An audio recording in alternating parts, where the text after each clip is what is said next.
India TV YouTube channel को subscribe करें और बेल आइकन दबाएं।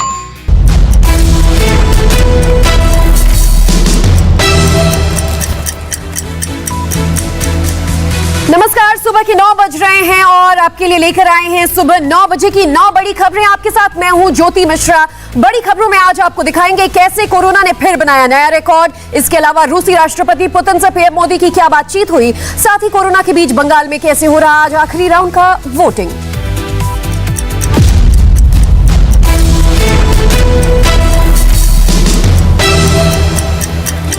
कोरोना महामारी के बीच बैटल ऑफ बंगाल में आज 8वें और आखिरी फेज की वोटिंग जारी है। आखिरी चरण में बंगाल की 4 जिलों की 35 विधानसभा सीटों पर मतदान चल रहा है। 283 उम्मीदवारों के लिए करीब 80 लाख मतदाता वोट डाल रहे हैं, जिनके लिए चुनाव आयोग ने 11,860 पोलिंग स्टेशन बनवाए हैं। बीजेपी नेता और अभिनेता मिथुन चक्रवर्ती ने थोड़ी देर पहले नॉर्थ कोलकाता के काशीपुर बेलगछिया पोलिंग बूथ पर अपना वोट डाला।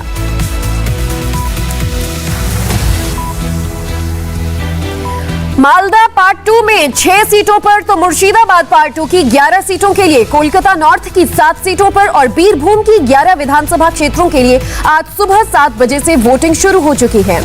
सीधा रुख करेंगे कोलकाता से। हमारे साथ सहयोगी पवन नारा जुड़ चुके हैं। पवन, आज आखिरी फेज है 8वें चरण में चुनाव आयोग के लिए, और वहां पर एडमिनिस्ट्रेशन के लिए क्या कुछ चुनौतियां रहने वाली हैं कोविड के और इस पैंडेमिक के हालात के मद्देनजर?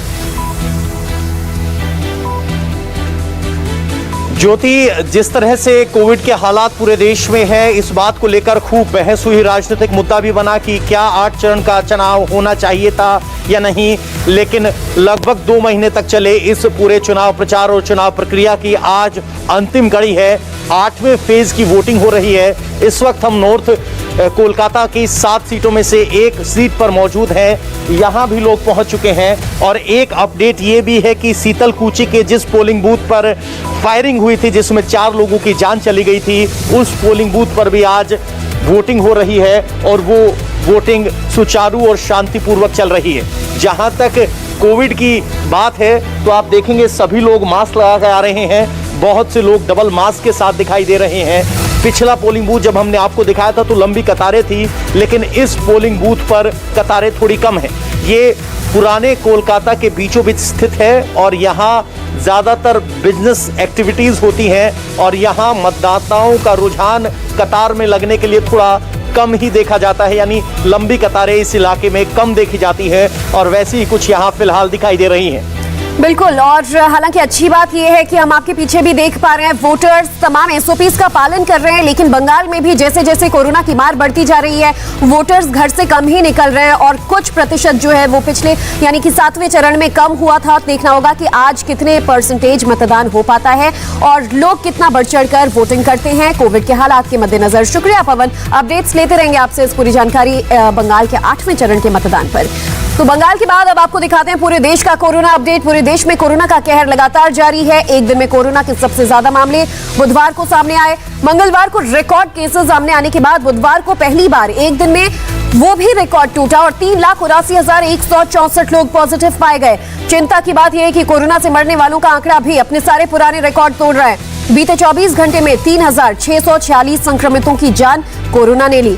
इस नए आंकड़े के साथ साथ कोरोना महामारी से जान गंवाने वालों का कुल आंकड़ा बुधवार को 2,04,000 को पार कर गया। पूरे देश में एक्टिव मरीजों की कुल संख्या पहली बार 30,77,121 हो गई। हालांकि राहत की बात यह रही कि एक दिन में 2,70,202 मरीज ठीक भी हुए। देश में कोरोना वायरस के मामले तेजी से बढ़ रहे हैं। संक्रमण के मामलों के बीच देश में कोरोना से हो रही मौत के मामलों ने चिंता ज्यादा बढ़ा दी है। महाराष्ट्र पर कोरोना का सबसे ज्यादा कहर बरपा है। यहां बुधवार को एक ही दिन में सबसे ज्यादा मौत के आंकड़े दर्ज किए गए। पहली बार मौत का आंकड़ा 1,000 के पार पहुंचा। दिल्ली का भी यही हाल रहा। लॉकडाउन के बाद भी मामले थम नहीं रहे और एक बार फिर केसेस 25,000 को पार कर गए। बंगाल में भी कोरोना ने जबरदस्त कहर ढाया। 24 घंटे में 17,000 से ज्यादा मामले सामने आए और 77 मरीजों की मौत हो गई। पूरे देश में सबसे बेकाबू हालात महाराष्ट्र के ही हैं। महाराष्ट्र में एक दिन में कोरोना से सबसे ज्यादा रिकॉर्ड मौत के आंकड़े दर्ज किए गए। बीते 24 घंटे में 1,035 मरीजों की जान चली गई। इस आंकड़े के बाद अकेले महाराष्ट्र में ही मरने वालों की कुल संख्या 67,000 को पार कर चुकी है। बुधवार को महाराष्ट्र में कोरोना के 63,309 नए मामले सामने आए। मंगलवार की तुलना में नए केसेस की संख्या तो कम हुई है, लेकिन मौत के बढ़ते आंकड़े ने परेशानी बढ़ा दी है। फिलहाल पूरे राज्य में 6,73,481 एक्टिव मामले हैं। हालांकि 24 घंटे में 61,181 लोग डिस्चार्ज भी हुए हैं। महाराष्ट्र में लॉकडाउन लगा हुआ है, लेकिन अब तक लॉकडाउन का कोई खास असर नजर नहीं आया है। मुंबई में भी कोरोना का कहर जारी है। बुधवार को बीते 24 घंटे में कोरोना के 4,926 नए मामले सामने आए। इस दौरान 34 लोगों ने कोरोना के चलते अपनी जान गंवा दी। महाराष्ट्र के नागपुर जिले में पिछले 24 घंटे में 93 लोगों की मौत हुई। 7,984 नए कोरोना के मामले सामने आए। इस दौरान 7,765 रिकवरी भी दर्ज की गई, जबकि पुणे में सबसे ज्यादा 178 मरीजों की मौत हुई। 9,472 नए मामले सामने आए।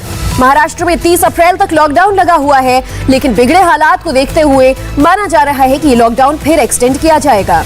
सीधा रुख करेंगे, हमारे साथ संवाददाता दिनेश मौर्य जुड़ चुके हैं। दिनेश, इतने दिन हो गए, महाराष्ट्र में लॉकडाउन एक बार एक्सटेंड भी किया गया, हालात ऐसे हैं कि फिर एक्सटेंशन हो सकता है, लेकिन क्या वजह है कि ये चेन टूटने का नाम ही नहीं ले रही? और दूसरी तरफ आंकड़े जो है वो रोज के रिकॉर्ड तोड़ रहे हैं। देखिए, दरअसल ये कदम उठाते उठाते महाराष्ट्र सरकार ने बहुत देर कर दी थी। अभी जो लॉकडाउन लगाया गया है उसे ज़रूर कुछ दिन हुए हैं, लेकिन ये इन्फेक्शन इतनी तेज़ी से, इतने ज़्यादा बड़ी जनसंख्या में फैला कि अभी तक जो है रोज़ाना करीब 60,000 से ज़्यादा केसेस आ रहे हैं। जिस तरह से लॉकडाउन लगाया गया तो उसका रिजल्ट आने के लिए कम से कम 20+ दिनों की ज़रूरत हो सकती है, और इसीलिए सरकार को अब लग रहा है कि इस लॉकडाउन को और बढ़ाना चाहिए, क्योंकि रिजल्ट्स मुंबई शहर में ज़रूर कुछ कम हुए, लेकिन उसके पीछे वजह ये कि यहाँ पर टेस्टिंग कम हो रही है। टेस्टिंग बड़े पैमाने पर पूरे महाराष्ट्र में किया जा रहा है, और उसी का ही ये असर है कि अभी तक लगातार इतने केसेस आ रहे हैं। पूरी तरह से जो लॉकडाउन 1 के दौरान हमने देखा था, जिस तरह से कड़ी पाबंदियां लगाई गई थी, अगर उस तरह का अभी फिलहाल अगर पाबंदियां लगाया जाता है तो शायद 15-20 दिन में किस तरह के रिजल्ट की हम उम्मीद कर सकते हैं। लेकिन मौजूदा समय में सख्त पाबंदियां ज़रूर है, लेकिन पब्लिक का जो आना जाना है वो सड़क पर अब भी कुछ पैमाने पर ज़रूर है। और जिस तरह से बाज़ारों में हम देख रहे हैं भीड़ उमड़ रही है, रेलवे स्टेशन पर जिस तरह से भीड़ उमड़ रही है, तो वो भी एक बहुत बड़ा कारण है। एक और वजह यह भी है कि जो सेकेंड वेरिएंट आया है वो बहुत तेजी से कम वक्त में लोगों में फैलता है। एक व्यक्ति जो है 7 से 8 लोगों को संक्रमित कर सकता है, तो इससे आप अनुमान लगा सकते हैं कि आपकी बात भी सही है कि लॉकडाउन 1 की तरह अगर लेकिन सख्ती दिखाई जाती तो शायद आंकड़े कम होते। कल दादर की तस्वीरें हमने दिखाई थी, रेलवे स्टेशन की तस्वीरें दिखाई गई थी, जहां पर जनता है जो मानने से बाज ही नहीं आ रही कि लॉकडाउन में घर में बैठना जरूरी है, और ऐसे में सख्त से सख्त कदम उठाना जरूरी हो जाता है। और कुछ और अपडेट्स आ रहे हैं दिनेश, इस पर आपसे जानकारी लेंगे। महाराष्ट्र में बढ़ते आंकड़ों के बीच जो बड़ी खबर सामने आ रही है, आपको बता दें कि बीएमसी को कोविशील्ड वैक्सीन का फ्रेश स्टॉक मिल गया है। जो अभी अभी खबर हमें मिली है, सिर्फ गवर्नमेंट हॉस्पिटल्स में ही वैक्सीन लगाई जाएगी। दोपहर 12 बजे के बाद वैक्सीनेशन सेंटर्स को आज वापस शुरू कर दिया जाएगा। कोविशील्ड वैक्सीन का जो फ्रेश स्टॉक है वो आ चुका है, जो बीएमसी से जानकारी आ रही है, लेकिन अब ये प्राइवेट जगहों पर नहीं, सिर्फ सरकारी अस्पतालों में लगाया जाएगा। बीकेसी से कल हमने रिपोर्ट दिखाई थी दिनेश, जहां लोगों को लंबा इंतजार करना पड़ रहा था। महाराष्ट्र में वैक्सीन की किल्लत थी। बीएमसी से अभी ताजा जानकारी आ रही है कि वैक्सीन का स्टॉक मिल चुका है।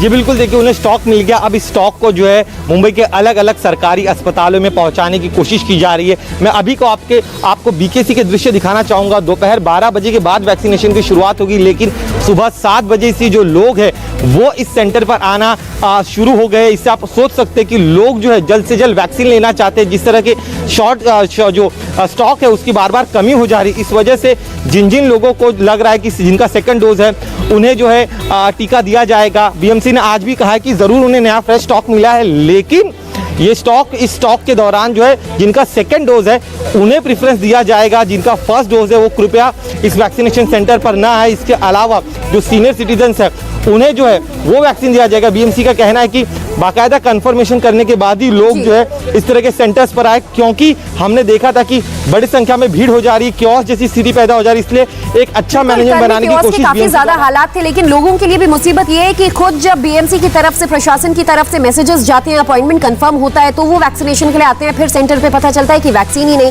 बहरहाल बीएमसी ने आज बयान जारी किया है कि वैक्सीन का नया स्टॉक आ गया है। दिनेश, अपडेट्स लेते रहेंगे। बहुत बहुत शुक्रिया अब तक की पूरी जानकारी के लिए। और और इस बीच दिल्ली में भी कोरोना का कहर जारी है। कोरोना से मरने वालों का आंकड़ा एक बार फिर 350 के रिकॉर्ड को तोड़ चुका है। बुधवार को 368 संक्रमितों की जान गई थी, जबकि इस दौरान 25,986 नए मामले सामने आए। दिल्ली में 1,03,424 एक्टिव मामले बने हुए हैं। और सिर्फ एक महीने पहले की बात करें तो दिल्ली में 28 मार्च को 1,881 कोरोना के मामले थे। यानी कि आप सोचिए, ये आंकड़ा 27 अप्रैल को 24,000 के पार पहुंचा। मतलब रोजाना संक्रमितों का जो आंकड़ा है वो 1180% यानी कि 1,180% की स्पीड से बढ़ रहा है। दिल्ली के अस्पतालों में बेड्स की कमी है। सरकार नए कोविड सेंटर्स बनवा रही है। दावा है कि इन सेंटर्स पर मरीजों का इलाज किया जाएगा, लेकिन आप इन सेंटर्स पर मिल रही सुविधाओं को देखेंगे तो अंदर तक हिल जाएंगे। मरीज खुद परिजनों को फोन कर कहते हैं कि हमें इन सेंटर्स से वापस ले जाओ, गुहार लगा रहे हैं, क्योंकि इन सेंटर्स पर दवा तो दूर की बात, पानी तक मरीजों को नहीं मिल रहा। ज्यादा जानकारी लेंगे, सहयोगी संजय साह हमारे साथ जुड़ चुके हैं। संजय, कुछ तस्वीरें हमने सुबह भी देखी थी कि लोग गुहार लगा रहे हैं जो अंदर कोविड सेंटर में भर्ती हैं कि हमें यहां से ले जाओ, नहीं तो अगर जिसकी हालत खराब नहीं भी है उनकी भी स्थिति गंभीर हो जाएगी। ऐसी अव्यवस्थाएं वहां पर क्यों? जी बिल्कुल ज्योति, जिस तरीके से दिल्ली में कोरोना संक्रमण के मामले लगातार बढ़ते जा रहे हैं वो चिंताजनक है। सरकार की जो व्यवस्थाएं हैं वो ध्वस्त हो चुकी है। जो दिन प्रतिदिन इसमें इम्प्रूवमेंट होने के बजाय हालात और ज़्यादा ख़राब होते जा रहे हैं। दिल्ली सरकार ने कुछ नए कोविड सेंटर ज़रूर बनाए हैं, लेकिन वहाँ पे व्यवस्थाओं के नाम पर कुछ भी नहीं है, जिसकी वजह से वहाँ जो मरीज़ जा रहे हैं उनको दिक्कतों का सामना करना पड़ रहा है। इसीलिए जो मरीज़ वहाँ भर्ती है वो वहाँ से बाहर निकलना चाह रहे हैं। अगर कोविड सेंटर की बाहर की बात करें तो जो लोग होम आइसोलेशन में हैं वो भी इससे ज़्यादा मुश्किल हालातों में हैं, क्योंकि हॉस्पिटल में बेड नहीं है, लोगों को एडमिशन नहीं मिल रहा है। इसीलिए नए कोविड सेंटर बनाए गए, लेकिन वो कोविड सेंटर में फैसिलिटी के नाम पर ज़ीरो है, जिसकी वजह से लोगों को इतनी परेशानियों का सामना करना पड़ रहा है। दिल्ली में लोग ऑक्सीजन के लिए एक सप्लायर से दूसरे सप्लायर की दुकानों पर दर-दर की ठोकरें खा रहे हैं। किसी भी तरीके से एक ऑक्सीजन सिलेंडर की उम्मीद लेकर भाग रहे हैं कि उनके घर पे जो आइसोलेशन में जो मरीज है उनको बचाया जा सके, उनकी जीवन की डोर को बचाया जा सके, लेकिन अंततोगत्वा जो हालात है उससे लोगों को हारना पड़ रहा है। जीवन की डोर टूट रही है। देखकर लोगों की सुबह की जो बातें हमने सुनी थी कि कोविड सेंटर्स में जो नए बनाए जा रहे हैं उसमें न दवा है, न पानी है, न खाना है। ऐसे में जो कोविड के मरीज हैं उनका क्या हाल हो रहा होगा ये सोचा जा सकता है। दिल्ली सरकार ने हड़बड़ी में कोविड सेंटर्स तो बनवा दिए, लेकिन ये भूल गए कि सिर्फ बेड लगाना उनका काम नहीं था, व्यवस्थाएं भी वहां होनी चाहिए कि मरीजों को तकलीफ ना हो सके। अपडेट्स लेते रहेंगे आपसे संजय, शुक्रिया इस पूरी जानकारी के लिए। इधर देश में ऑक्सीजन की कमी को दूर करने के लिए पीएम मोदी ने भी मोर्चा संभाल लिया है। पीएम मोदी ने पीएम केयर्स फंड से ऑक्सीजन की शॉर्टेज को दूर करने के लिए कई बड़े फैसले लिए हैं। पीएम केयर्स फंड से 1 लाख पोर्टेबल ऑक्सीजन कॉन्सेंट्रेटर्स लिए जाएंगे, 500 नए पीएसए ऑक्सीजन प्लांट्स लगाए जाएंगे। डीआरडीओ और सीएसआईआर स्वदेशी तकनीक से इन प्लांट्स को स्थापित करेगा। बुधवार को पीएम मोदी की अध्यक्षता में हुई एक हाई लेवल बैठक में यह फैसला लिया गया। बैठक में पीएम केयर फंड के तहत पहले से मंजूर 713 पीएसए प्लांट्स के अलावा 500 नए ऑक्सीजन प्लांटों को मंजूरी दी गई। यानी कि पीएम केयर फंड के जरिए 500 नए ऑक्सीजन प्लांट भी लगाए जाएंगे और इनमें ऑक्सीजन का उत्पादन जल्द से जल्द शुरू करने की कोशिश की जाएगी। ये नए ऑक्सीजन प्लांट जिला मुख्यालय और टियर 2 शहरों के अस्पतालों में ऑक्सीजन की आपूर्ति करेंगे।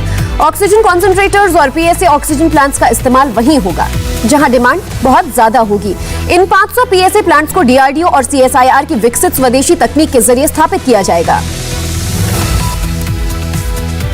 रेमडेसिविर की कालाबाजारी के खिलाफ वडोदरा में क्राइम ब्रांच को एक बड़ी कामयाबी मिली है। पूरी डिटेल्स आप तक पहुंचाएंगे बस ब्रेक के बाद।